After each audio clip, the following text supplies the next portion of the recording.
우리 주위에는 항상 어두운 얼굴로 생활하는 사람들이 많습니다. 자신감이 없어서, 불안해서, 자기가 뭔가 부족하다고 생각돼서, 가진 게 모자란 듯해서, 기쁨을 맛본 지가 오래되어서, 가슴에 사랑의 불을 꺼버려서 등 그 이유는 많을 것입니다. 그러나 순간순간에 그 어두운 감정이 쌓이고 쌓여서 결국은 병을 만든다는 것을 아는 사람이 얼마나 되는지 모르겠습니다.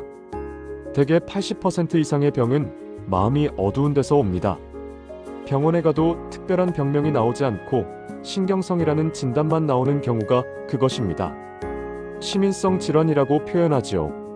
뭔가 부족하다고 느낄 때, 불안하고 초조할 때, 외로울 때, 손해봤다고 생각될 때, 피해의식 속에 빠졌을 때, 부정적인 생각을 할 때, 그럴 때 가슴이 답답해지면서 머리가 아파오는 것을 경험한 적이 있을 것입니다. 이런 순간에 몸에 있는 기운의 분배가 균형을 잃고 순환이 교란됩니다. 이런 상태가 거듭될수록 몸은 점점 약해지게 됩니다. 사람들은 병의 원인을 남 탓으로, 환경 탓으로 돌리길 좋아합니다. 화내고 짜증내면서 치밀어 오른 기운이 자신의 몸을 상하게 한다는 것은 미처 모르고 말입니다. 그러나 모든 병이 발병하게 된 원인은 자기 자신에게 있습니다. 화를 자주 낸다거나 과음을 하는 등 자기도 의식하지 못하는 잘못된 습관에서부터 병은 연유하기 때문입니다. 우리 몸과 인생의 주인은 자신입니다. 자신의 인생에 전적으로 책임을 지고 주인된 마음으로 적극적으로 삶을 영위해야 합니다. 이런 사람들은 불안이나 초조를 모릅니다. 항상 마음의 평화를 느끼게 됩니다. 그러니 그들은 행복을, 기쁨을 창조하며 사는 것입니다. 현재에 사는 사람은 매 순간이 신나기만 할 것입니다. 그러나 우리 주위에는 현재에만 몰두해서 사는 사람은 그리 많지 않습니다. 대부분의 사람들이 과거의 문제로 자기를 괴롭히고 또 미래에 닥쳐올 일로 고민합니다. 이렇게 감정에 빠지는 순간 사람의 몸에서는 밑 빠진 독에서 물 새듯 기운이 빠져나가게 됩니다. 수행의 요체가 평상심을 지켜 마음의 동요가 없도록 하라는 것은 이 때문입니다. 우리의 피해의식, 이기심, 자만심에서 나오는 여러 가지 감정에 내 자신의 정신과 육체가 휩싸여 고통받도록 내버려 두지는 않았는지 모르겠습니다.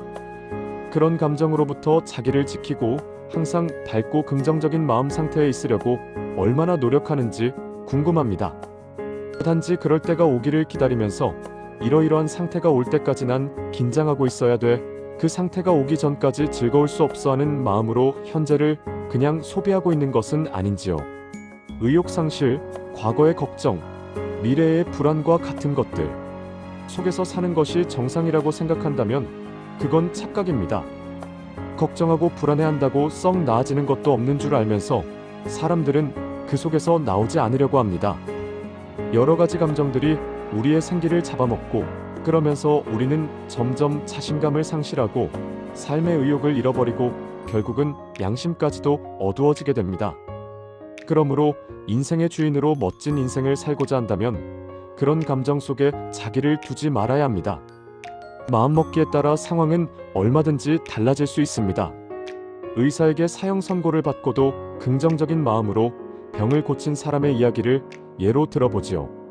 김 씨는 성홍열과 신장염이 겹쳐 병원을 전전했지만 완치될 기미가 보이지 않았습니다. 머지않아 고혈압까지 겹치게 되어 마지막으로 병원에 찾아갔습니다. 의사는 병세가 더 악화되고 있으니 모든 일을 정리해 두는 것이 좋겠다고 충고했습니다. 김 씨는 죽음이 두려워 울부짖었고 가족들은 모두 슬픔에 잠겼습니다. 아내와 자식들의 그런 모습을 볼수록 김 씨는 더 처참해졌습니다. 그렇게 한 주일을 보내던 김 씨는 문득 생각했습니다. 바보 같은 이라고. 아직 7년쯤은 더 살지도 모르는데 어쩌자고 살아있는 시간까지 무덤으로 만들려 하는가? 김 씨는 어깨를 펴고 얼굴에 미소를 띠고 만사가 잘 돼 간다고 생각하며 행동했습니다. 물론 처음에는 어색했으나 점차 쾌활하게 행동할 수 있었습니다. 그러자 시간이 지날수록 김 씨의 병은 나아져 몇 달 후에는 완전히 건강을 되찾게 되었습니다. 그리하여 자신을 살렸을 뿐 아니라 가족들까지도 슬픔의 늪에서 건져낼 수 있었다고 합니다. 김 씨는 긍정적이고 밝게 사고함으로써 자신의 몸에게 스스로 병을 고칠 수 있는 기회를 주었던 것입니다. 이렇듯 밝은 마음으로, 긍정적인 마음으로 생활하면 좋은 일이 생깁니다. 유유상종이라고 밝고 긍정적으로 생활을 하는 사람에게는 그런 일만 생기는 것이죠. 그런 사람 주위에 사람이 모이는 것은 당연합니다. 그 사람의 밝음, 긍정적임을 나눠 갖고 싶은 것입니다. 내 주위엔 이상하게 사람이 안 모여. 인덕이 없나 봐 하는 사람은 이유가 다른 데에 있지 않습니다. 마음이 어둡기 때문입니다. 누구라도 항상 어둡고 인상 쓰는 사람 곁에 가고 싶은 사람은 없습니다. 찬바람이 돌기 때문이죠. 주위에 사람이 안 모이는 것을 걱정하는 사람은 자기가 평소 어떤 표정을 짓고 있는지를 한번 점검해 볼 필요가 있습니다. 반대로 항상 표정이 밝고 평화로운 사람은 자연히 사람이 따르게 마련입니다. 나쁜 감정에서 벗어난다는 것은 스스로 노력할 때만 가능합니다. 기쁨과 행복을 창조하는 사람이란 감정에서 스스로 벗어날 줄 아는 지혜를 가진 사람입니다. 이것은 지식이나 돈과는 무관합니다. 오직 마음이 부자이기만 하면 되는 일입니다. 적극적이고 마음이 풍요로우면 됩니다. 가지고 있는 것은 많지 않아도 항상 얼굴에 웃음이 떠나지 않고 여유가 있는 사람, 그렇게 평생을 살 수 있으면 되는 것입니다. 그런 사람을 깨달은 사람이라고 부릅니다. 깨달은 사람이란 구름을 부르고 비를 내리는 사람을 말하는 것이 아닙니다. 마음이 풍요로운 자, 그것은 바로 자기 자신을 알 때 가능합니다. 자기 자신, 곧 삶의 의미를 아는 사람만이 마음이 풍요로울 수 있는 것입니다. 더 나아가서는 주위 사람들에게 기쁨을 줄 수 있어야 합니다. 그러기 위해서는 적극적인 사람, 가슴이 뜨거운 사람이 되어야 합니다. 자신감 있고 항상 밝은 사람, 단학은 이런 사람이 되기 위한 수련입니다. 그런데 간혹 수련하는 사람들 가운데 기운이 어디서 들어와서 어디로 돌고 누구 기운이 더 세고 이런 부분에만 관심을 갖는 사람들이 있습니다. 물론 남이 못 느끼는 기운을 잘 느끼는 것은 좋은 일입니다. 그러나 그것은 수련 중에 나타나는 현상일 뿐이지 그것이 우리를 정말로 평화롭게 하고 기쁘게 하지는 않습니다. 단지 우월감에서 남이 못 느끼는 것을 빨리 느끼니까 좋을지도 모르지만 그것은 경쟁심에서 나온 것이기 때문에 마음을 풍요롭게 하는 데는 유익하지 않습니다. 단학은 경쟁으로 하는 것이 아닙니다. 내 마음이 밝아지면 그걸로 충분합니다. 마음이 즐겁고 편안하고 기쁘다.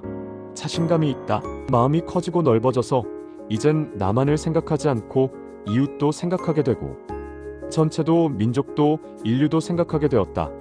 즐거운 마음으로 생활하다 보니 일이 잘 풀린다. 열심히 했으니 결과가 어떻든 그것에 지배당하지 않는다. 최선을 다한다. 항상 가슴이 충만하고 남에게 주고자 한다. 이런 모든 것이 바로 홍익할 수 있는 기본이 되는 것입니다.